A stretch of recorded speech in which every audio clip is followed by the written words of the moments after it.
all these are indeterminate forms where limits may be evaluated after proper substitution. It depends. Now, for example, first one, limit x tends to 2 x square minus 4 upon x minus 2. But solving with the help of direct method means we here assume if we are getting x is equal to a, then in that case what x च्या ठिकाणी 2 घेतल्यानंतर काय होणार 2 square म्हणजे 4 minus 4 0. इथे x च्या 2 घेतल्यानंतर 2 minus 2 0. So this is one of the indeterminate forms. Second case, the second example बघा x tends to infinity. Limit x tends to infinity log x upon x. काय आन्सर येणार बघा x च्या ठिकाणी तुम्ही इन्फिनिटी जर घेतलं तर log इन्फिनिटी हा इन्फिनिटी असणार आणि x ची व्हॅल्यू तर इन्फिनिटी आहे. So this is also one of the indeterminate forms.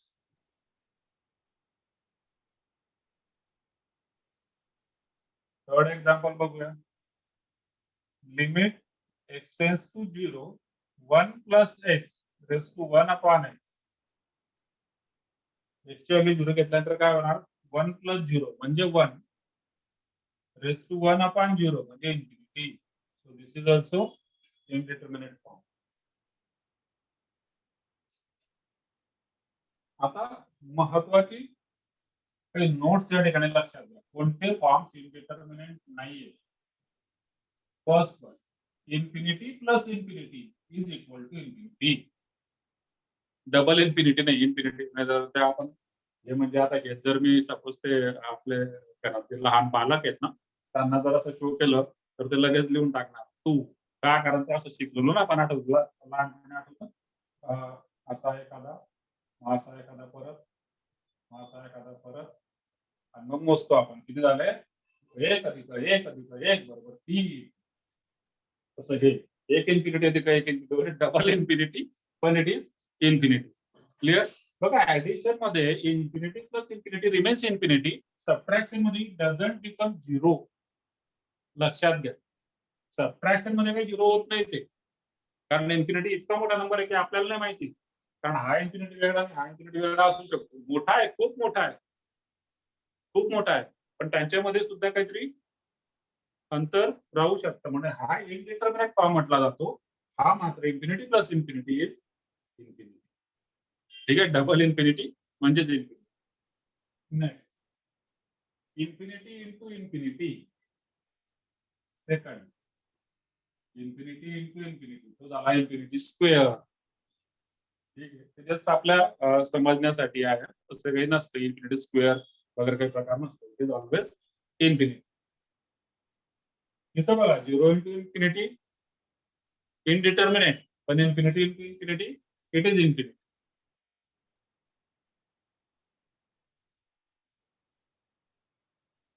Third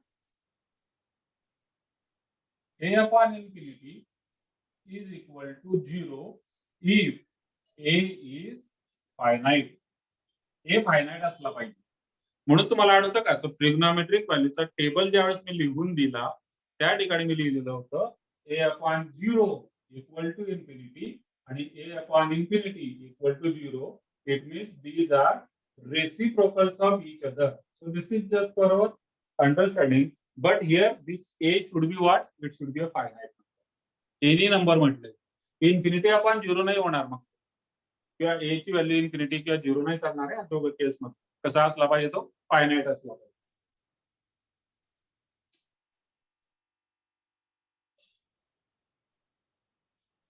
आणि fourth one a upon 0 is not defined म्हणतो आपण त्याला for a belongs to R. Any number belongs to R. a upon 0 is not defined.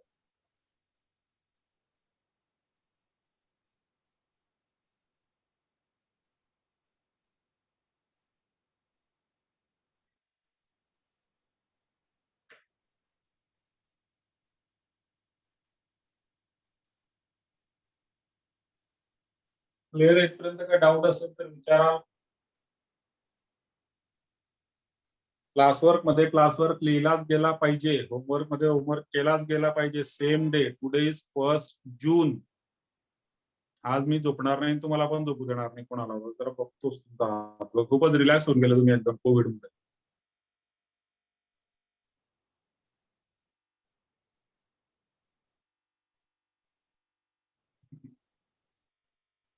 ठीक आहे, लक्षात complete करायचं सगळं आजच.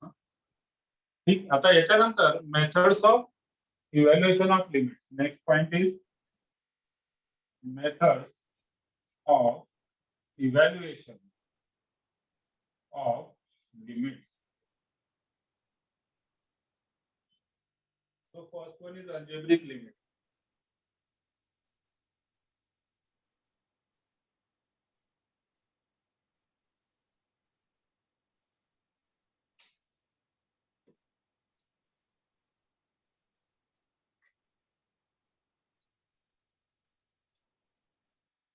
त्यामध्ये पहिली आहे सबस्टिट्यूशन मेथड. त्याने म्हटलेलं आहे, पण याला सबस्टिट्यूशन मेथड नाही म्हणत, तो वर्डच चेंज करा, because substitution method is different.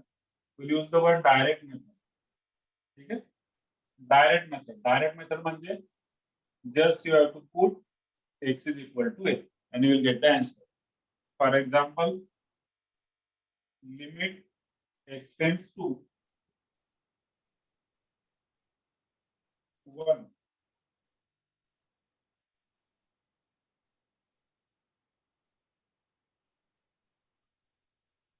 Okay. Direct method, simple method. Just you have to put the value of x as 1 over here. सगळीकडे x ची व्हॅल्यू आपण काय करणार, 1 घेऊन टाकणार. आन्सर काय आता बघा, x चा स्क्वेअर म्हणजे 1 चा square 1, 5 into 1 5 minus 3 upon x म्हणजे 1 plus 2. त्याला 5 अधिक 1 6 वजा 3 3 भागला 2 अधिक 1 3 3 भागला 3 म्हणजे 8. So this is direct method.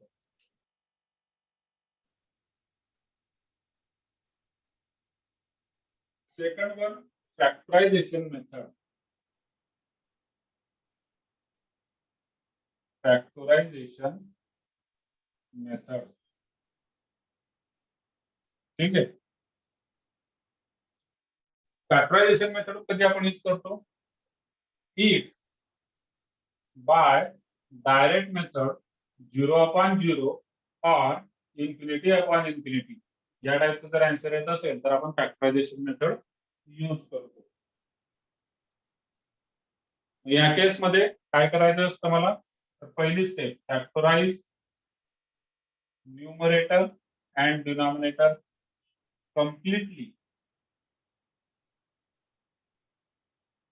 Second, cancel common factor.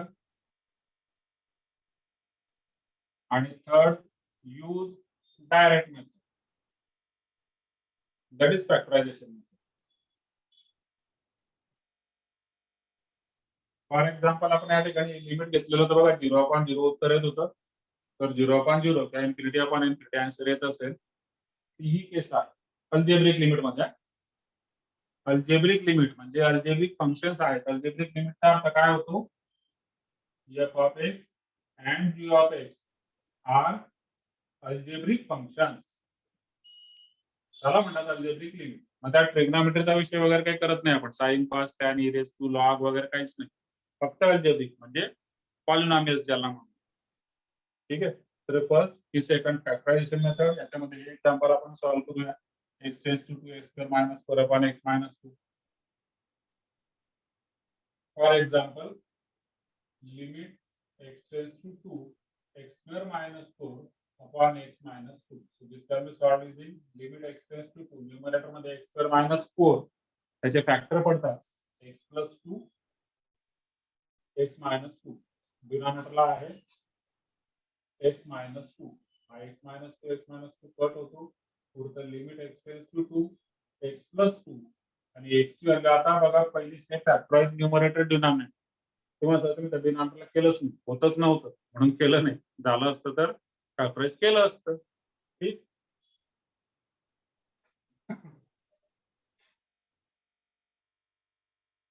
तर न्यूमरेटर फॅक्टराइज केला त्याच्यानंतर सेकंड स्टेप बघा, कॅन्सल कॉमन फॅक्टर कॅन्सल केलं, पुढची स्टेप बघा, यूज डायरेक्ट मेथड, म्हणजे आता एक्स व्हॅल्यू 2 घेणार, 2 + 2 आन्सर होऊन जातो 4.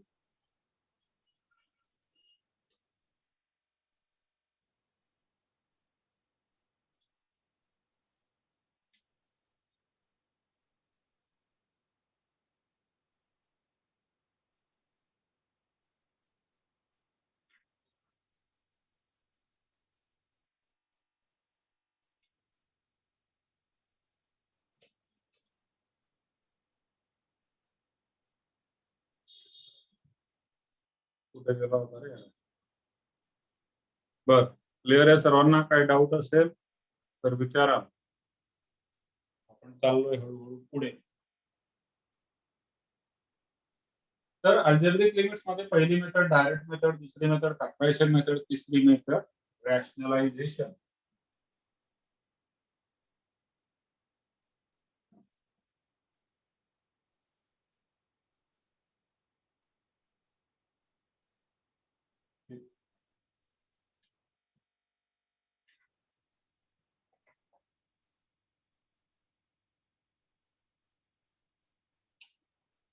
थर्ड मेथड अल्जेब्रिक मध्ये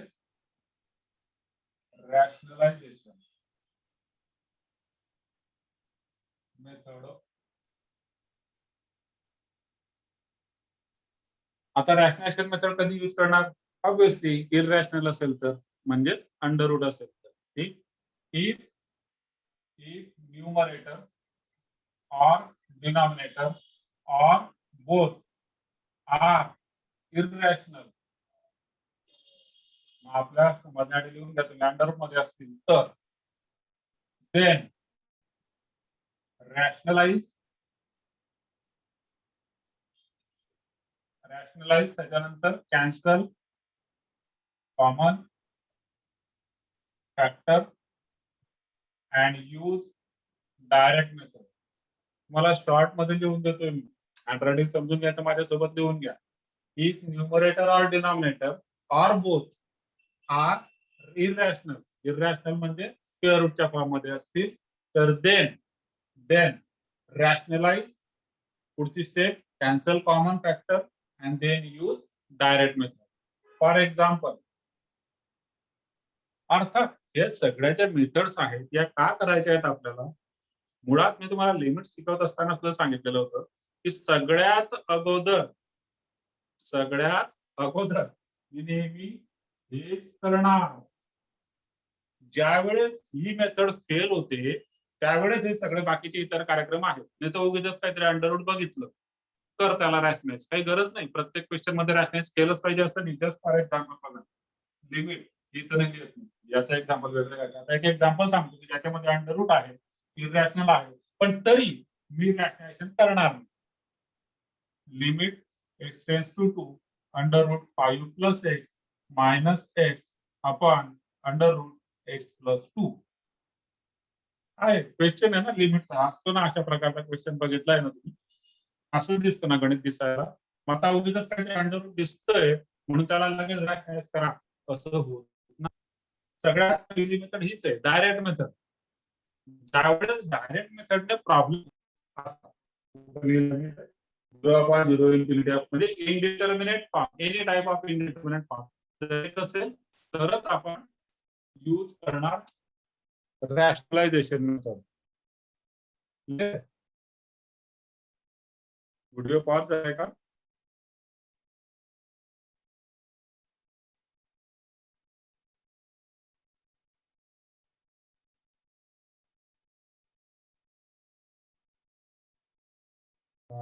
ठीक आहे, जस्ट असेल.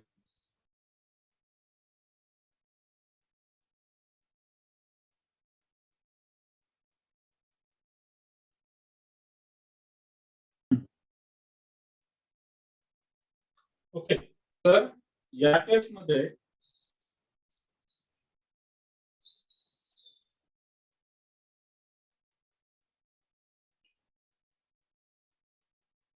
म्हणजे रेंज कमी आहे त्याच्यामुळे कसं होतं. Just second.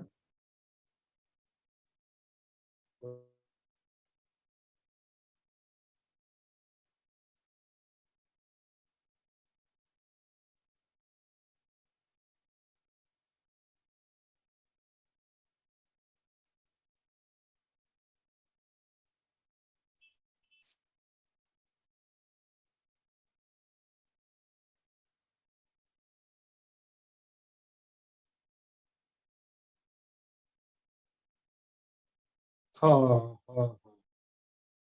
मोबाईल डेटा सगळा संपवून टाकला मी आज. मी ते ब्रॉडबँड वायफायवर जायचं विसरलो होतो. मोबाईल डेटावरच सुरू होतं. एनिवे मीटिंग चांगल्या प्रकारे कंडक्ट झाली आपली. डेटा संपलाय. आता आपण वायफायकडे जातो आहे. बरं, आता क्लिअर आहे होपफुली बऱ्यापैकी. कारण ते वायफायवर थोडंसं रेंजचा प्रॉब्लेम असू शकतो. बघूया आपण.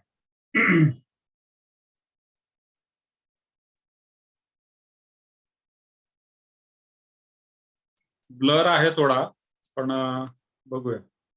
होईल ते सेट होईल. नेटवर्क अजून स्टेबल नाही झालेलं. होईल स्टेबल.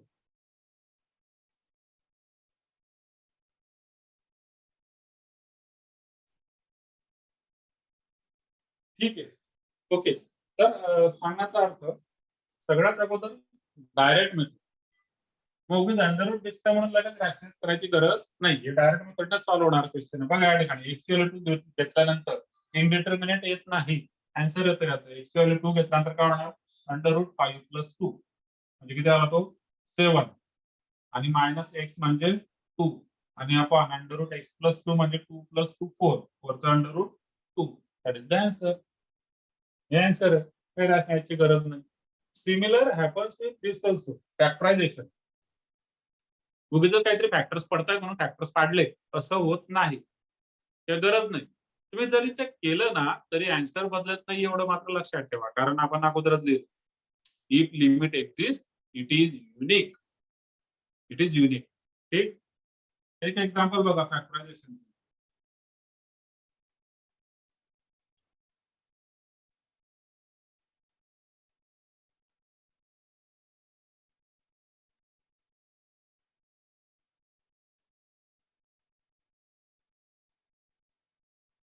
बघा न्यूमरेटरचे फॅक्टर पडतात.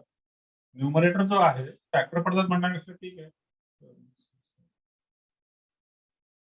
ठीक आहे फॅक्टर पाडतो. म्हणजे कम्प्लीट स्क्वेअर घेतला होता आपण फॅक्टर पाडतो. आता या ठिकाणी न्यूमरेटर ते 5 चे असे फॅक्टर त्यांची सम 6 झाली पाहिजे. त्याच्यात 5 आणि 1. मी तो 1 कट होतोय आहे. तिथे मी 3 होतो. ठीक. अशा प्रकारचा. आता न्यूमरेटर एवढी फॅक्टर पडतात म्हणून पाडत बसायचं नाही. हे डायरेक्ट मेथडने होणार आहे. फॅक्टर्स पाडायची गरज नाही. फॅक्टराइज न्यूमरेटर डिनॉमिनेटर कम्प्लिटली काही गरज नाही. डायरेक्ट तुम्ही x व्हॅल्यू 2 घेतली. 2 चा square 4 6 into 2 12 plus 5 upon 2 plus 3 5 12 आणि 4 16 आणि 5 21 भागिले 5. ठीक आहे. That is the answer. No need to factorize this. Though it is possible to factorize, we are not interested in factorizing this one. मग हे कधी वापरायचंय मला? ज्यावेळेस इनडिटर्मिनेट फॉर्म येतील. तर कायमस्वरूपी लक्षात ठेवा. सगळ्या जेवढ्या काय मेथड्स आहेत, सगळे जेवढे काय स्टँडर्ड फॉर्म्युले आहेत लिमिट्सचे, हे सगळे कधी वापरायचे असतात? ज्यावेळेस डायरेक्ट मेथड फेल होते त्यावेळेस. आता तुम्ही म्हणणार सर मग डायरेक्ट मेथड कुठेच वापरली जात नाही. तर शेवटी वापरली जातेच ना ती. शेवटी तर वापरली जाते. सुरुवातीला सुद्धा JEE ला एक्सपेक्टेड नाहीये की एखादा क्वेश्चन आला डायरेक्ट एकदम डायरेक्ट मेथडने सॉल्व्ह झाला. असं होणार नाही. पण लक्षात असू द्या बोर्ड आणि सीईटी साठी एमसीटी साठी. ओके चल तर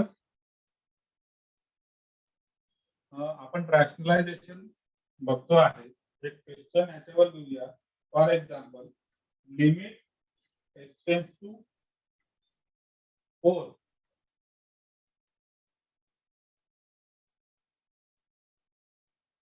3 minus under root 5 plus x डिनॉमिनेटरला 1 minus under root 5 minus x. आता या केस मध्ये बघा डायरेक्ट मेथड फेल होणार. कारण डायरेक्ट मेथडने जर तुम्ही काढलं ना आन्सर तर हा होणार 3 मायनस 5 प्लस एक्स एक्स म्हणजे 4. तर 5 प्लस 4 किती झाला? 9. 9 चा अंडर रूट 3. इथं 1 मायनस 5 मायनस 4 म्हणजे 1 त्याचा अंडर रूट 1. काय आन्सर येतं? 0/0 आणि म्हणून आपण याला फॅक्टराइज करू. आता फॅक्टराइज कोणाला करावं लागेल? दोघांना करावं लागेल. ठीक आहे. दोघांना फॅक्टराइज करावं लागेल.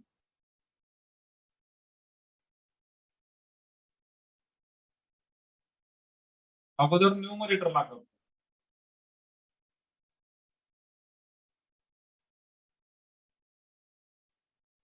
नंतर डिनॉमिनेटरला करतो.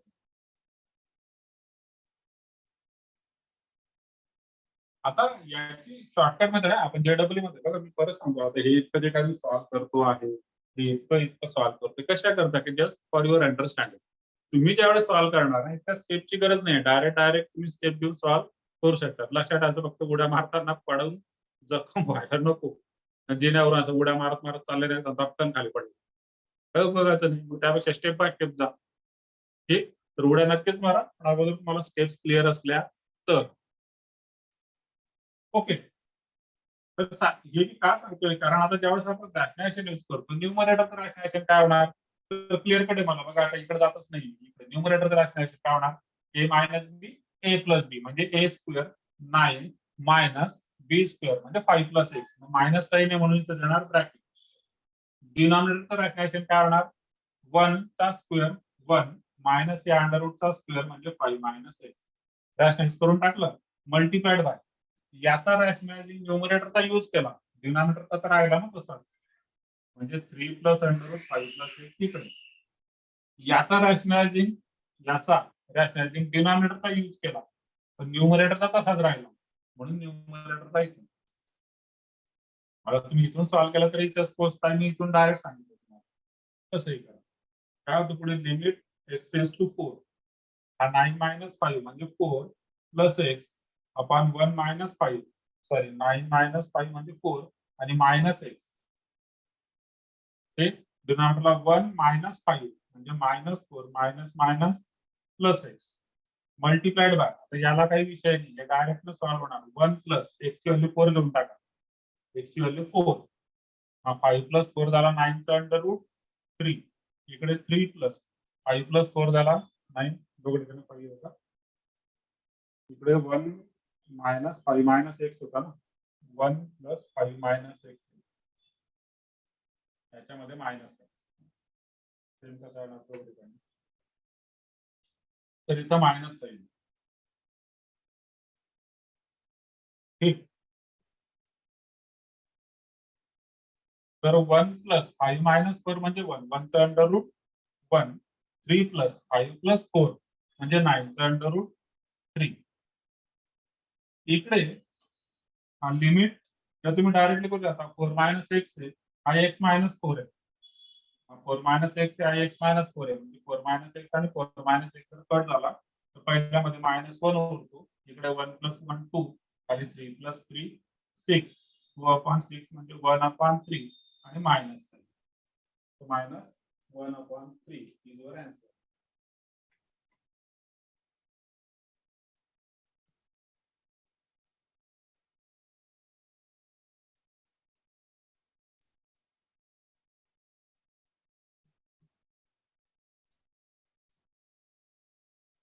ठीक,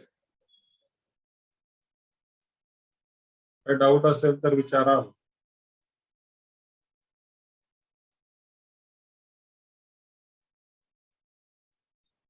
हो, कळला नाही, रूट 5 मायनस एक्स होता, करेक्ट. तरी थर्ड मेथड होती रॅशनलायझेशन मेथड, आणि एक fourth method that is limit based on the form x tends to infinity. Algebraic मध्ये आहे, आपण algebraic limit.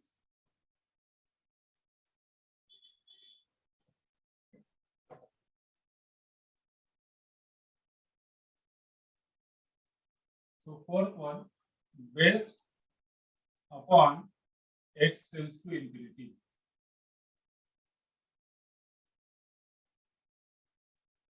Okay, infinity type limits.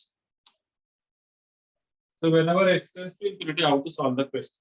Now in this type of question, let us say an example, limit x tends to काय लिहूनच घ्या. या केस मध्ये काय करायचं, तर अगोदर थेरी लिहून घ्या. Based upon x tends to infinity मध्ये always divide numerator and denominator by highest power of x. आता ते हायेस्ट पॉवर ऑफ एक्स म्हणजे काय असतं, हायेस्ट पॉवर ऑफ एक्स म्हणजे आपण त्याला म्हणतो degree. So divide numerator and denominator by highest power of x, that is degree, in numerator or denominator, दोघांपैकी न्यूमरेटर किंवा डिनॉमिनेटर ज्या ठिकाणी हायेस्ट पॉवर असेल ती म्हणजे न्यूमरेटरची डिग्री जर हायेस्ट असेल तर त्या हायेस्ट डिग्रीने डिवाइड करा, तर डिनॉमिनेटर असेल तर डिनॉमिनेटरच्या हायेस्ट डिग्रीने डिवाइड करा. कोणाला? दोघांना, न्यूमरेटर डिनॉमिनेटर दोघांना. For example, limit x tends to infinity ax square plus bx plus c upon dx square plus abcde f. या केसमध्ये न्यूमरेटर डिनॉमिनेटर, आता हायेस्ट पॉवर या केसमध्ये मुद्दा मी सारखी घेतली बघा, न्यूमरेटर डिनॉमिनेटर दोघांची काय आहे? एक्स स्क्वेअरच आहे. ठीक, एक्स स्क्वेअर ने डिवाइड करणार न्यूमरेटर डिनॉमिनेटर दोघांना, तर ते काय होणार? Limit x tends to infinity x square upon x square a, इथं b upon x, c upon x square, डिनॉमिनेटरला d plus e upon x, f upon x square. आणि ज्यावेळेस एक्स टेंड्स टू इन्फिनिटी असतो त्यावेळेस 1 upon x tends to 0, 1 upon x square tends to 0, 1 upon x cube tends to 0, 1 upon x raise to anything tends to 0. ठीक आहे, एक म्हणजे डिनॉमिनेटरला एक्सच्या जेवढे पॉवर असतील त्यांच्या आन्सर काय होणार? 0 होणार. So this is the basic concept.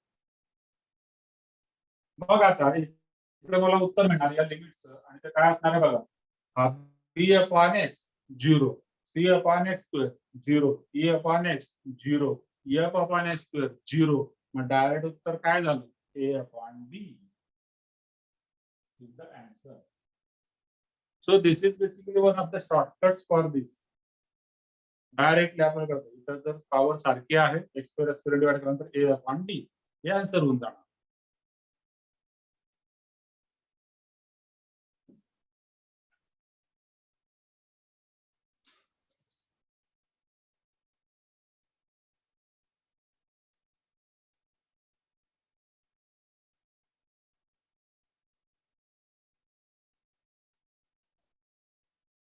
Clear आहे सर्वांना?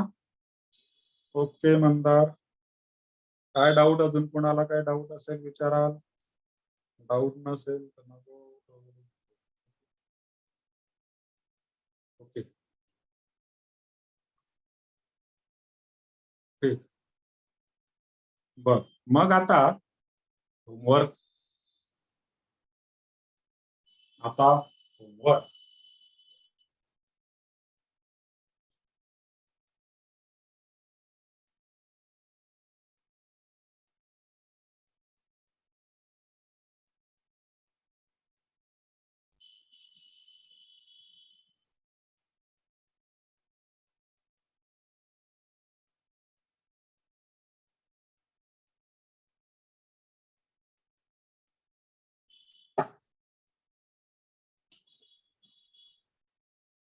होमवर्क 2.1 आहे लिमिट्स, त्याच्यामध्ये 2.1.1 आहे algebraic limits.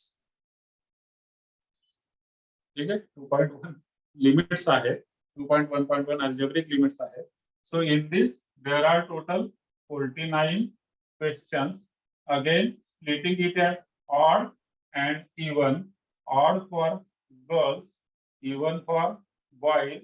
So here these girls are having one question extra. एक जास्त क्वेश्चन येणार, त्यांना 24 येतील, त्यांना 25 येतील. तुम्ही मला 40 क्वेश्चन सांगितले होते सर, 40 करू आणि 40 आठवतंय का? मी त्याला हाफच करून टाकणार आहे की नका 40 करू, 20-25 त्या रेंज मध्ये तरी ऍटलीस्ट डेली क्वेश्चन सॉल्व्ह झाले पाहिजे. बेस्ट अपॉन अल्जेब्रिक लिमिटचे सगळे क्वेश्चन आहेत, इकडचे गर्ल्स साठी, इकडचे बॉयज साठी. आजचा होमवर्क आहे, क्लासरूमवर सबमिट करणार. क्लासरूमला सबमिट झाल्यानंतर काही वेळेस मी असाइनमेंट द्यायचं विसरतो, म्हणजे काही वेळेस राहून जातं, कारण माझा लगेच क्लास राहील 7 वाजता. आता 7 होऊन गेले आज, पण मग तो क्लास राहील, तर त्या केसमध्ये तुम्ही मला विचारून घ्यायचं.